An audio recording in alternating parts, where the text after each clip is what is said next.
somebody found the clap button. Oh, and there's the dancing. Excellent, excellent. If you're new to this and you can hear me, if you click on your name over there in the top left-hand corner, you can actually find that you can cheer, clap, maybe play with, there we go. I can hear some of that. Hopefully that lets me know also that you can, that you are hearing me this morning. So that's great. Hey, there we are. I think you can see me. Hey, there, look at that.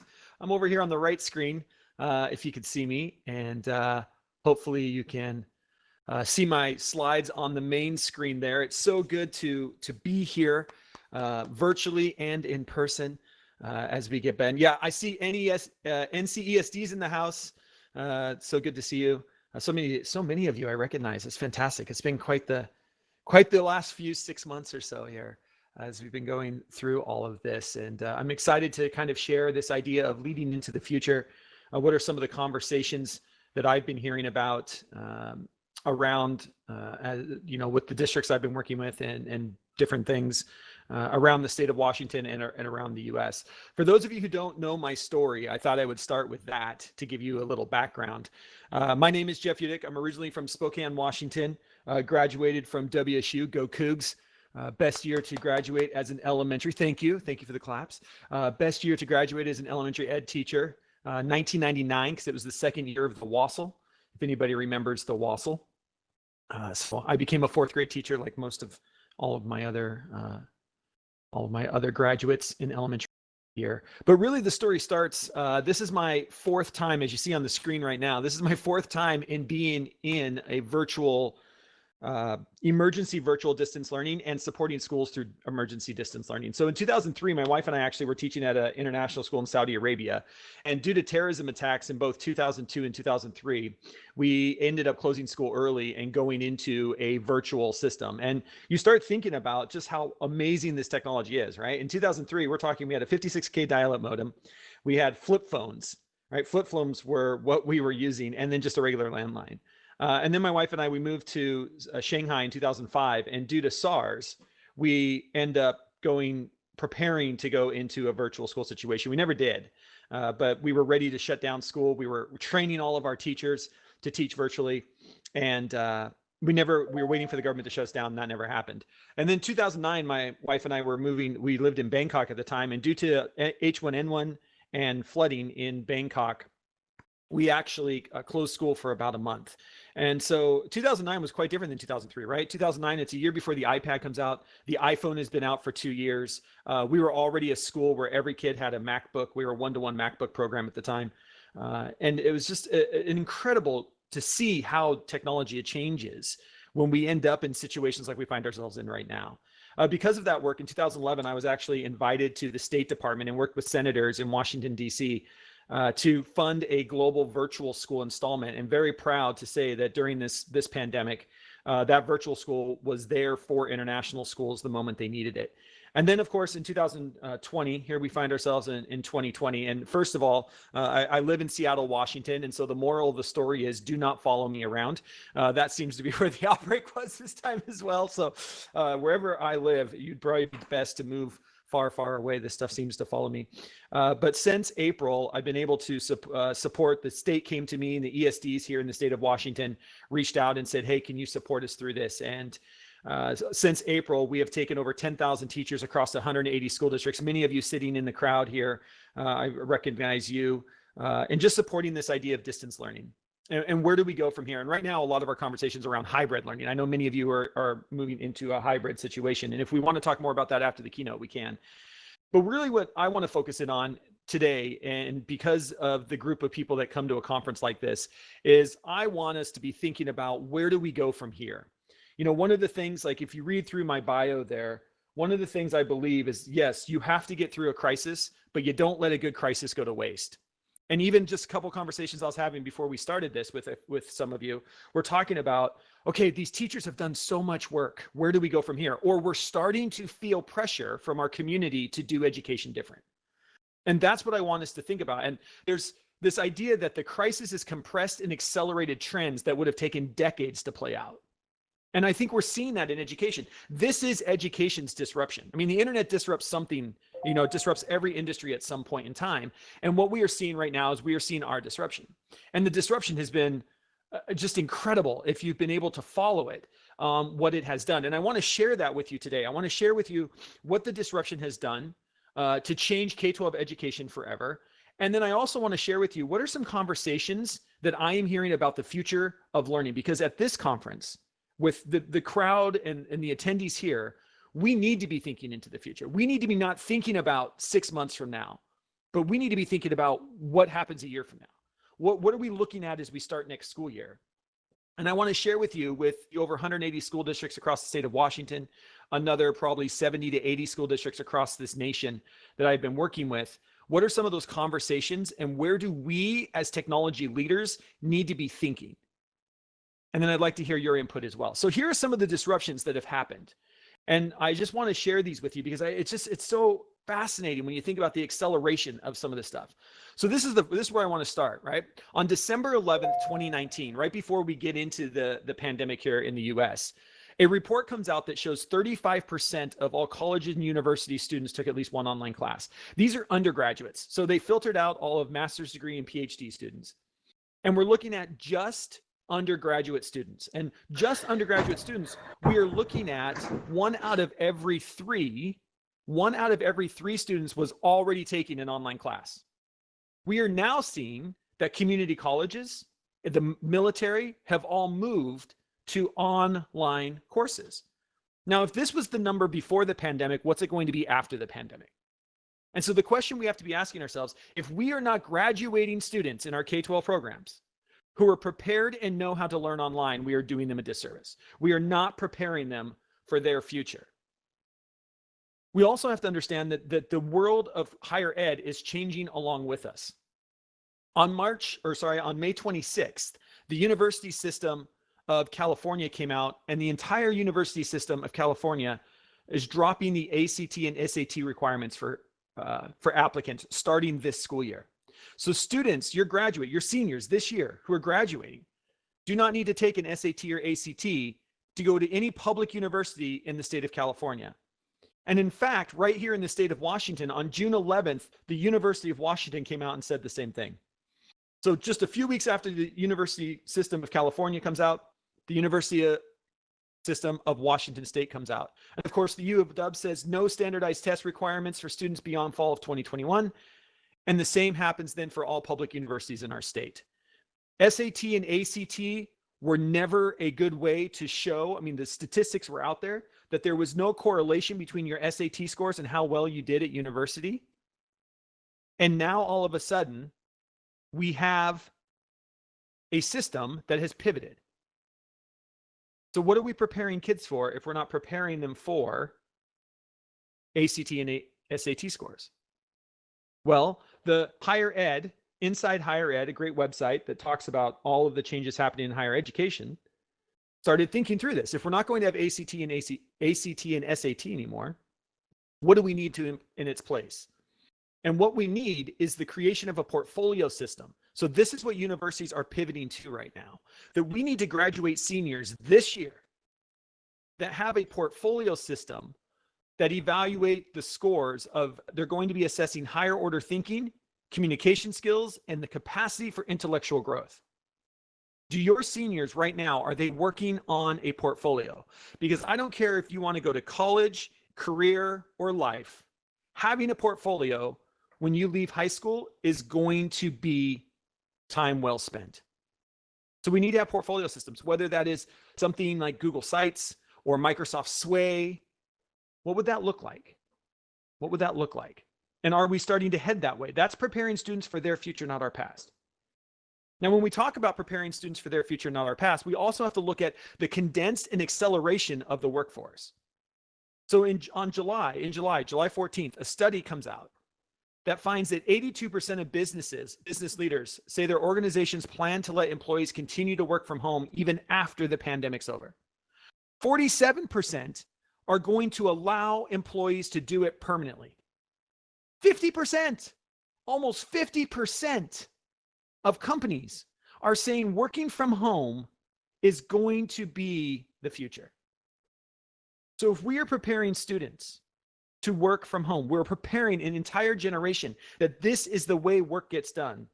Are we taking advantage of remote learning to teach the skills? And when I'm working with teachers right now, what I've been telling them is like, we need to be preparing kids and giving students the skills to work when the boss isn't standing in front of you. And that's what we're struggling with. The educational system was never created, and we were not working on the skills to learn. We were teaching kids to follow directions. We were not teaching kids how to learn. And we have to pivot, because there's a better chance you're going to end up working from home than you are going to an office. And we have to think about the future of our kids. In fact, this recently just came out. This was just a few days ago, that July is the new January, as Ford and Microsoft and a bunch of other companies, you've probably read it in the news, have all said people are going to stay at home and work from home now through July. Here in downtown Seattle is still pretty empty, as you know, Amazon and the rest are just allowing people to work from home. And we're going to see population disparity, right? First, outside of the cities. And we just have to be thinking through, what does this mean for our students? What are the new skills that we need to be preparing students for? And what are the jobs that are going to be out there, right? In a recent paper by the National Bureau of Economic Research, 42% of those that were laid off won't get their job back. And the key word there is their job back. 42%, almost 50% of the people who were laid off aren't going to get their job back. Now, the jobs are going to be there, but they're not going to be the same jobs. Right now, here in the state of Washington, if you go over to a little website called Indeed.com, and I encourage you, if you are from whatever state you are listening from, to go to Indeed.com and look at how many job openings are open in your state right now. Here in the state of Washington, the last I checked, there were 58,000 job openings in the state of Washington at a time when unemployment is at an all-time high. See, the jobs are there, but they're not going to be the same jobs. So how are we preparing students for their future and not our past? What does that look like? And are we focused on skills? What are the skills that you need when you work in the age of the internet? And that is where we are having a really hard time. See, this is what happened when we talk about accelerate and condense, is that our schools were still focused on this idea of print literacy being the foundation. Print literacy has been the foundation of education since this system started in the early 1900s. Over the years, we've tried to add other literacies to it. You know, we talk about digital literacy skills.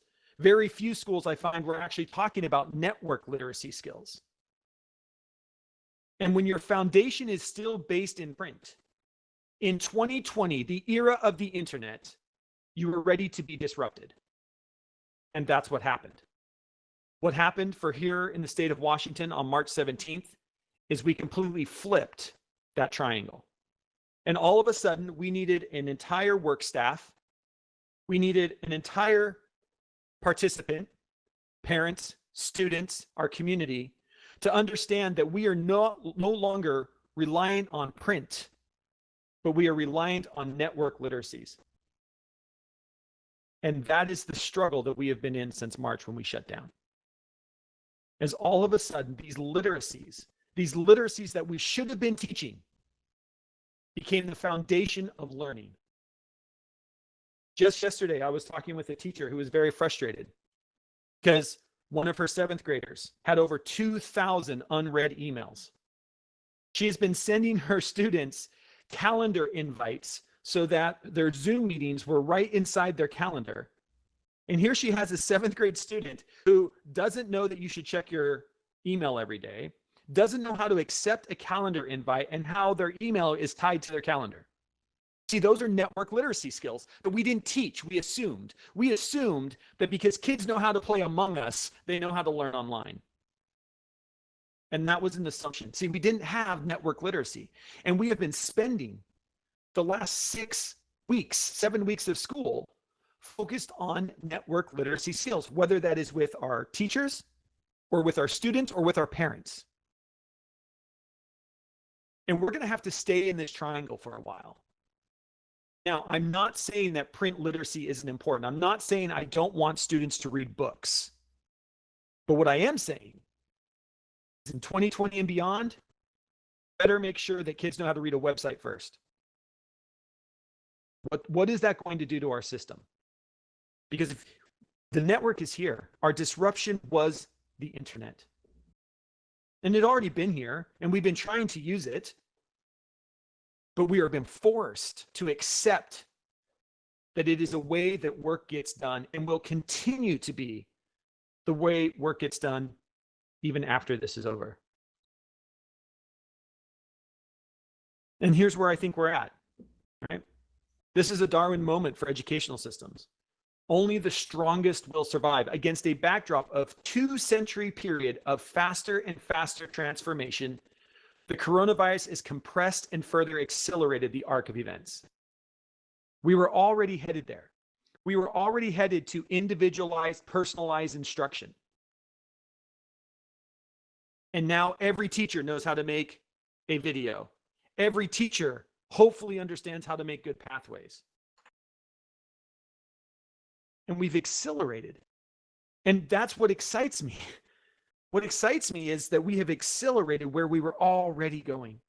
When I talk to our state legislators, and I've had an opportunity to talk to the Washington state legislators 3 times now, this is what we've been talking about. We've been talking about this idea that what we did is just accelerate roughly, I'm going to say, somewhere between 7 to 10 years into the future. And how do we make sure that we don't lose that momentum? And that's on us. That's where I want to go next, is it's on us to make sure that we have the structures in place that we don't lose this momentum. And there's a lot of conversations that we are having across the state and across the nation. And I want you to be thinking about which one of these conversations is already started in your school district as well. Because here's what we know, the pain of same is going to be greater than the pain of change. That if you're just trying to get back to quote unquote the way things were, that's going to be tough. Cat's out of the bag. So we need to start looking at what are the things as we look forward. How do we make sure, everyone here in this room, our goal is to make sure that the structure is in place to allow the future to happen.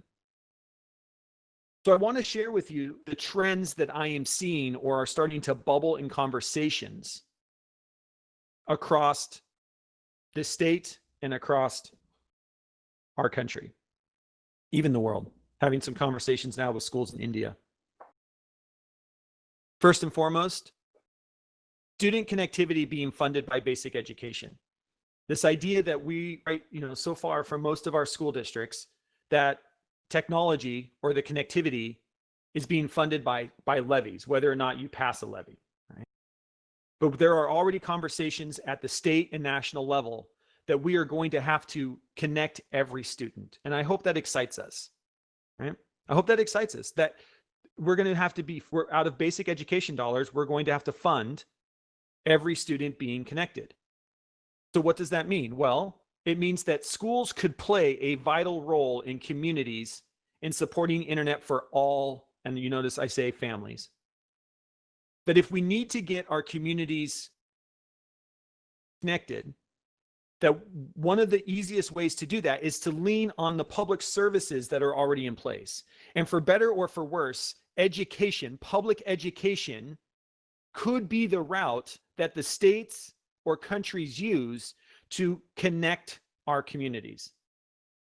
Already in many of your communities, your schools have the fastest internet in your community. How are you using that? In many of your school districts, you have buses. You have mobile hotspot buses that you can take to events in your community and set up a Wi-Fi hotspot. It's a very real possibility that government is going to lean on public education to roll out a connection for everyone in that community. Are we ready for that? Another trend that I'm seeing is schools need to start creating partnerships with satellite internet companies. Because we do have students, whether you live outside of Omak or outside of Toppenish, right? Or you live at the base of Mount Rainier. We have students and we have families who wires can't reach them, but a satellite can. And we are already, if you've been reading any of the information that has been coming out around Elon Musk turning on Starlink, and if somebody in the chat wants to share one of the articles of the last article I read is that the Ho tribe here in the Olympic National Forest is now connected at 100 megabytes through a satellite. And reading the reports of what is happening with this tribe, because for the first time ever, they've had access to the internet. What is that doing for their kids? What is that doing for a generation?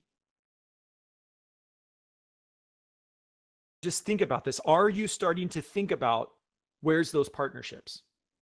And if you happen to live here in, the northern US or southern Canada, lucky for us, Starlink will be turning on their internet publicly for us first. But they're not the only company. They're not the only company. And so we have to start thinking about where do we use satellite to connect all students? Because it's an equity issue. It's an equity issue. Thank you for sharing that link in the chat. Another trend that I'm seeing, and you are all seeing this too, I'm sure, the idea of all schools being one-to-one has been accelerated. I love this, that for years we've been talking about, being one-to-one, or how do you roll out one-to-one programs? And we spend so much energy in education. Like, do you give it to sixth graders first, or do you give it to ninth graders first? And then a pandemic happens and you just give it to all kids, And here's the problem. The laptop's been let out of the cart and it's not going back in.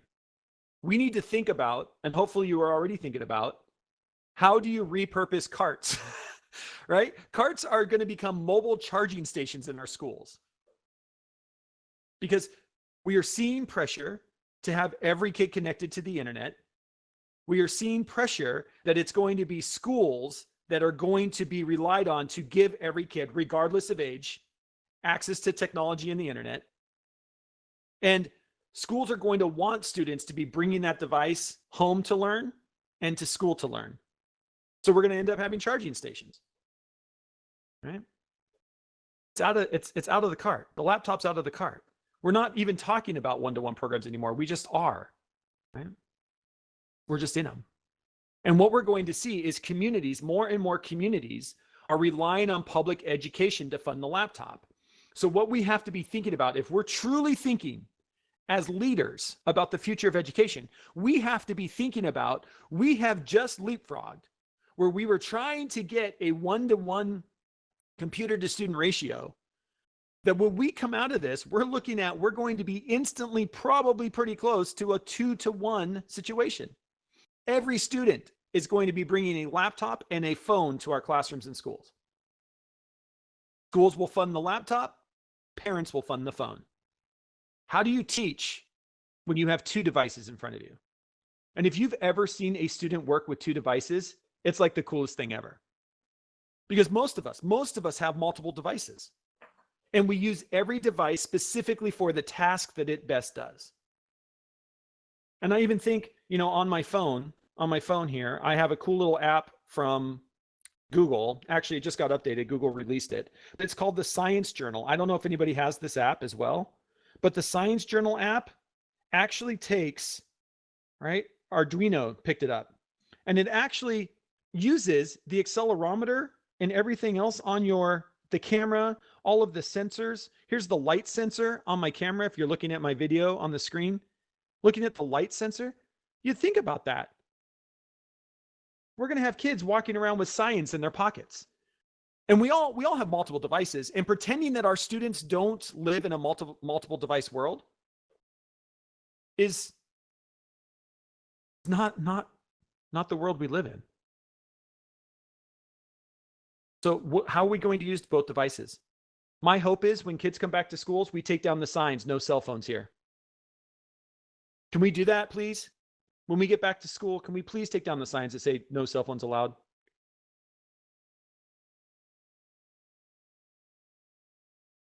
Another trend that we're seeing, we're going to be blocking less and securing more. There are many of you in this audience who are responsible for the security of the internet, the security of data within your schools.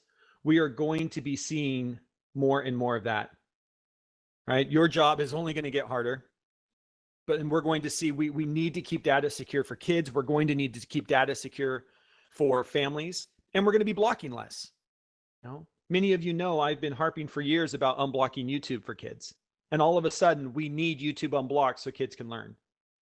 I've been talking for years about unblocking things like, chat or Slack inside of our school systems. And we're going to be unblocking that stuff. We're going to be blocking less and less, but that means we're going to have to secure more and more. And so if you are here as part of an IT team, how are you starting to think about security as we add more and more devices to our network? And how do you scale that? And how do we make sure we're keeping data safe? That is IT teams. That is going to be a big lift for you. And to continue to stay secure, keeping security a top concern. Another trend that we're going to see is we're going to see the condensing and integration of more and more educational platforms. We've already seen this, and we will continue to see this. Whether you are on, a Microsoft school district or a Google school district, we're going to see the condensing and integration of more and more educational platforms. And hopefully, if any of you have been through or your districts have been through the trainings that we've done since April, we talk a lot about having a core 4, right? A core 4. There are 4 very specific apps that every school district needs, not just now, but into the future of learning. And here they are. Hopefully you've adopted these 4 already. Number 1, you need to have a home base or an LMS system. And the fewer LMS systems you have, the better. It's easier to support from an IT department. And we want every student and every family to be using the same LMS. I don't care if you're using Microsoft Teams, Canvas, Google Classroom. I don't care what the program is, but you need to use 1, maybe 2. I have a lot of school districts who are using Seesaw for K2 and then say Google Classroom for 3 through 12. That most you want to use 2, and I have no problem with that. But we need to get away from teachers using everything. We need to get away from, and this is going to rub some people the wrong way, it's time to make a decision. And I don't care what decision you make, but you either need to be a Google school district or you need to be a Microsoft school district. And we got to stop playing both fields, because the pressure on students, it's not about teachers. Not about the secretary staff who doesn't want to move off Word. We've got to make a decision, because at the end of the day, it's about kids.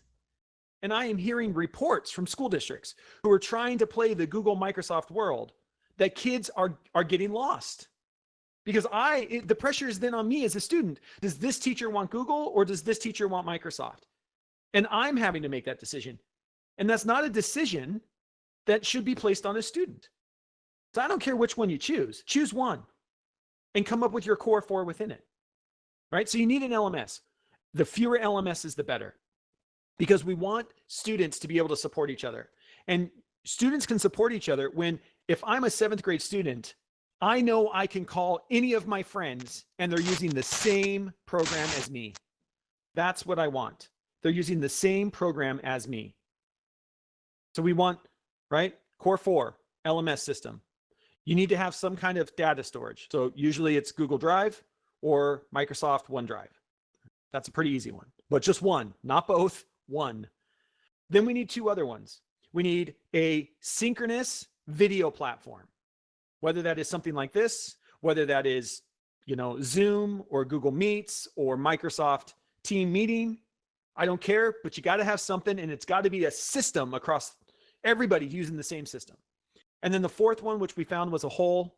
The 4th one that we found that was a hole, sorry, I keep thinking my camera's up there, is asynchronous videos. What is your school adopted so that everybody is using the same asynchronous videos, whether that be Screencastify, Screencast-O-Matic, or whatever, the Loom app seems to be pretty popular in schools. But those 4, we want those 4 make up the core of online learning and education. And we're going to see the integration of these tools continue to condense. So we've got to be ready to integrate more and more platforms together. And I want you to be thinking, if you're part of the IT team, How are we setting up a system that allows integration, that is using cloud integration as a service? What systems are we setting up? Another trend that we're seeing, and this is going to put pressure on all of us, is the idea of open campus being forever changed when learning can happen anywhere, anytime. We are already seeing pressure on an educational system because we live in the era of the internet. Learning doesn't just happen between 7:30 and 3:30, ladies and gentlemen.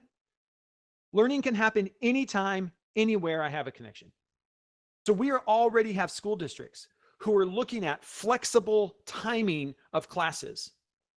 We have school districts, especially some of our small rural school districts, superintendents who I'm talking to in small rural school districts, who are already having pressure put on them by the community, because the community is saying, wait a minute, you're telling me my kid can go and help us on the apple orchard and still go to school? I want that future for my kid. And so schools are going to have to pivot and understand that, okay, you're right. First period does not need to be 7:30 to 9. First period might be 7 o'clock at night.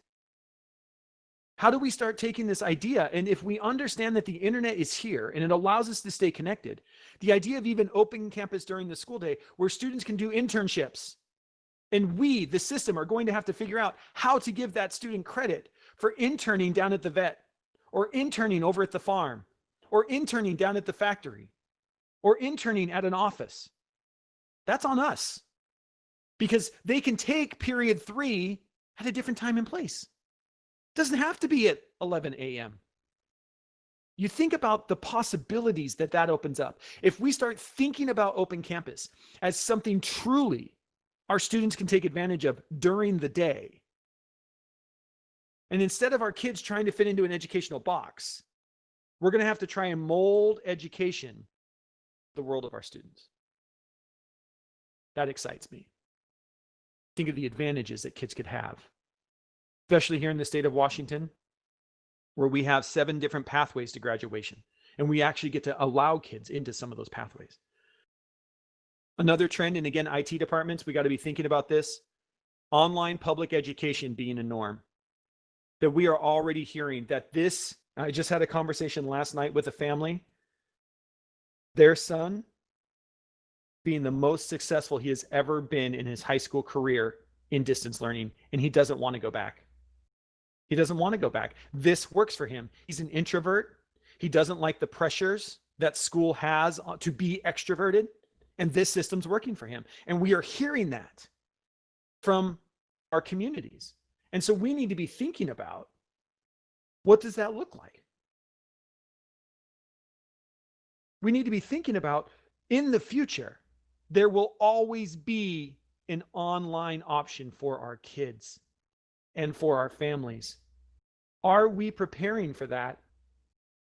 IT departments, this isn't a, once this is over, we go back.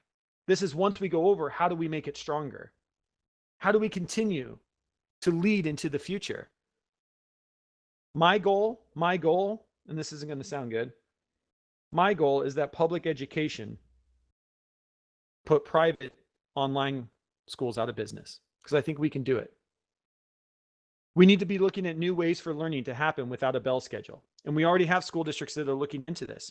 You know, this idea of a bell schedule, and this is what we found. We found last March and last April that what we were actually doing in schools is we were teaching kids to follow directions, not how to learn. Because when you have a bell schedule, you're teaching kids how to follow directions. There's a bell that tells you to go to class. There's a bell to tell you when you can eat. And all of a sudden, we end up in at-home learning. And in at-home learning, there is no bell schedule. And we saw all kinds. I mean, luckily, the data that we were able to gather, you know, working with over 10,000 teachers across the state of Washington, here's what we found. Elementary students mostly engage between 8 a.m. and 10 a.m. Middle school students mostly engage between 11 and 1. High school students mostly engage between 1 and 3 p.m. and even farther into the night. And we were able to collect data around school districts who tried to get students to wake up at 7:30 to go to period 1, and seeing that their attendance was dropping and still to this day is, if they've tried to stick with that schedule. Where we have other school districts who said, hey, we're looking at the data.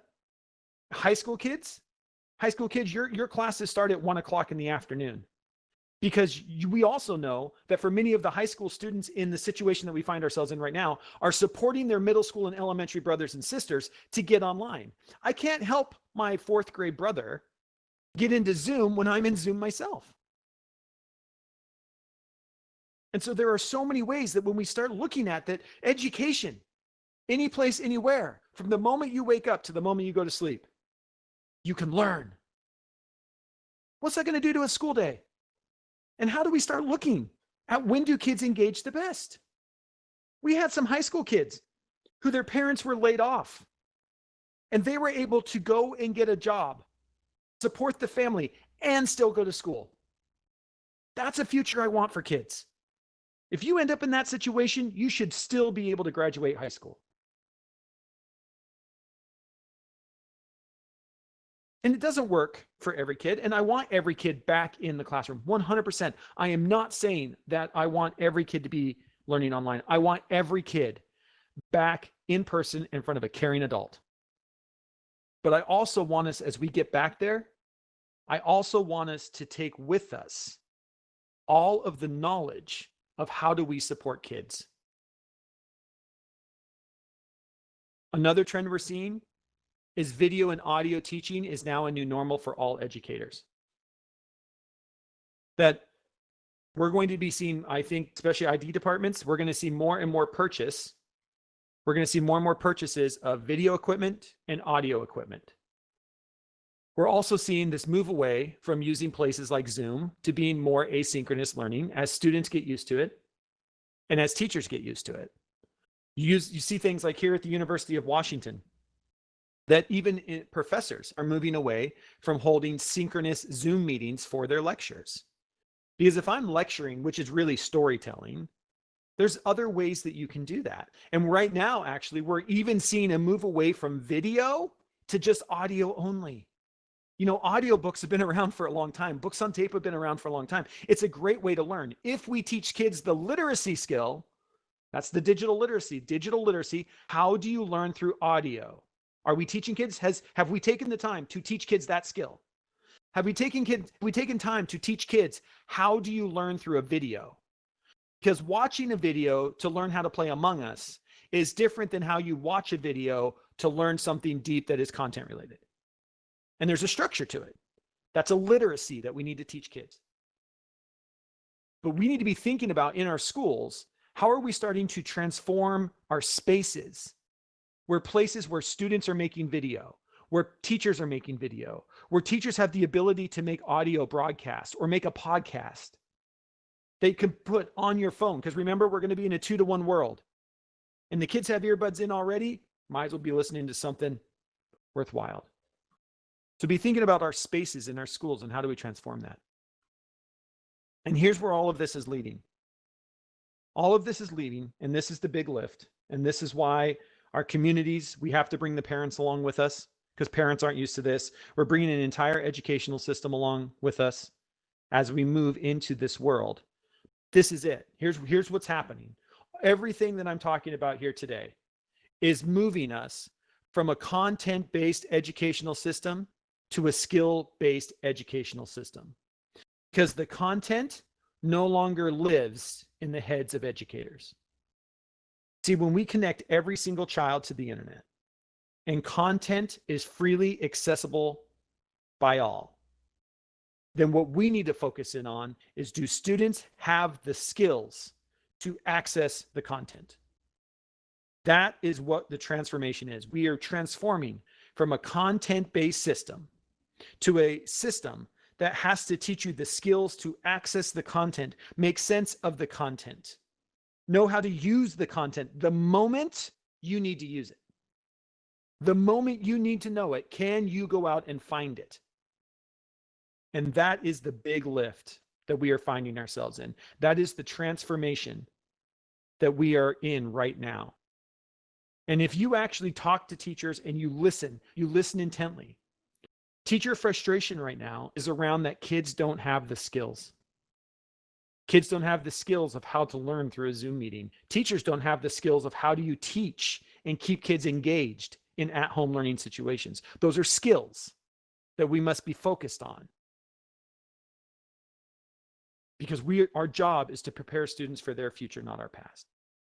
And where all this is leading to is once we focus on skills and we understand that we are a skill-based system, not a content-based system, that truly allows us to transition to a true inquiry-based educational system. And that is going to mean restructuring the brick and mortar school. We already have. I'm in conversations with Spokane Public Schools and conversations with some other school districts around the state of Washington around, okay, what transformation do we need to make in our brick and mortar schools? Prepare for these kids coming back. Because it's going to look different. It's going to look different. And there's going to be mistakes along the way, right?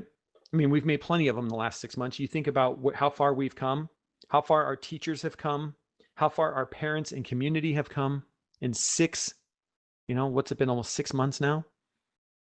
But we have to understand that if we're going to truly have this idea of a growth mindset that we continue to talk to kids about, the mistakes are a part of that.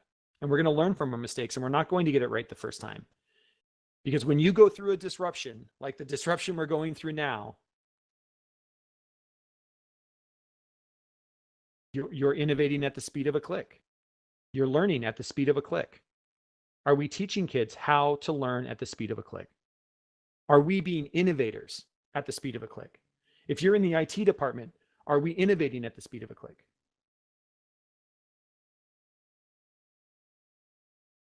Thank you for listening. Thank you for thinking about the future of our schools, the future of what this holds for our students, for a generation, for our communities.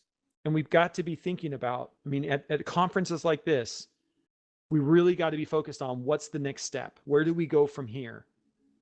Because the kids are starting to come back in many of our communities. And our teachers are coming back with a new understanding of technology like we have never seen before. I was talking with a couple people before this, and we were talking about, you think about where was the skill level of the lowest tech teacher in your school, and just where is your lowest level tech teacher now? Thank you. I will turn it back over to Brian and McKay. I'm looking forward to a great rest of the day. I'm staying here as a follow-up, so I will stay here in this arena, and we're going to have a follow-up conversation. If there's other things you want me to talk about or discuss with you, we can do that. Otherwise, have a great conference. Enjoy this virtual world. This is so awesome. What a great way when we talk about the future to be looking at different ways to learn like this. So awesome. Thanks so much, everyone.